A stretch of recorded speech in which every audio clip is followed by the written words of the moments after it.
Dans cet exemple, on réalise le dosage d'un acide par une base.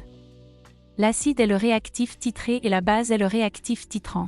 Au cours du dosage, j'ai reporté dans le tableur du logiciel le pH de la solution titrée en fonction du volume de solution titrante versée. Dans l'onglet graphique, je représente le pH en fonction du volume. Je vais réaliser un traitement de données afin de tracer la courbe qui passe le plus proche possible de tous les points expérimentaux. Dans le menu affichage, je choisis Traitement de données. Je clique sur l'onglet Lissage. Je choisis comme grandeur à lisser la courbe pH en fonction du volume. Je choisis la méthode B-spline puis je clique sur Tracer. Je modifie la forme de la courbe obtenue. Je choisis une épaisseur moyenne.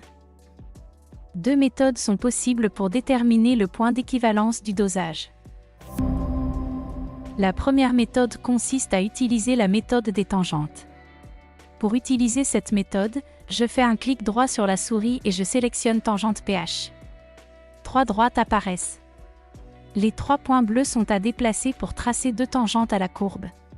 À l'aide des deux points, on place la première droite tangente sur la partie arrondie de la courbe de façon à avoir deux angles quasiment identiques entre la tangente et la courbe. On peut enlever les points pour mieux voir la courbe. Grâce au troisième point, je place la deuxième droite tangente à la courbe. La troisième droite, au centre, représente la médiatrice. Cette droite permet de déterminer le point d'équivalent du dosage. Pour fixer sa position sur le graphe, j'appuie sur la touche « Entrée ». Le point de concours entre cette médiatrice et la courbe représente le point d'équivalence. Pour déterminer ces coordonnées, je vais utiliser l'outil pointeur. Je fais un clic droit de souris et je sélectionne l'outil pointeur. Je me place au point d'équivalence. Pour fixer sa position sur la courbe, j'appuie simultanément sur le bouton gauche de la souris et sur Entrée. Je lis sur le graphe que le volume équivalent vaut 10,1 ml.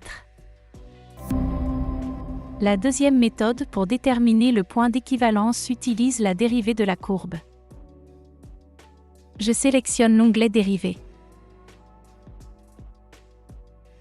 La courbe pH est la courbe à dériver puis je clique sur Tracer.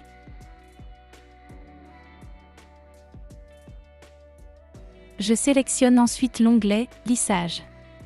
Je choisis la courbe pH' puis je clique sur Tracer. L'abscisse du sommet de la courbe représente le volume à l'équivalence. Le point équivalent est situé entre la droite verticale et la courbe. Je constate que le point équivalent par cette deuxième méthode est identique à celui donné par la première méthode. Ce tutoriel est à présent terminé.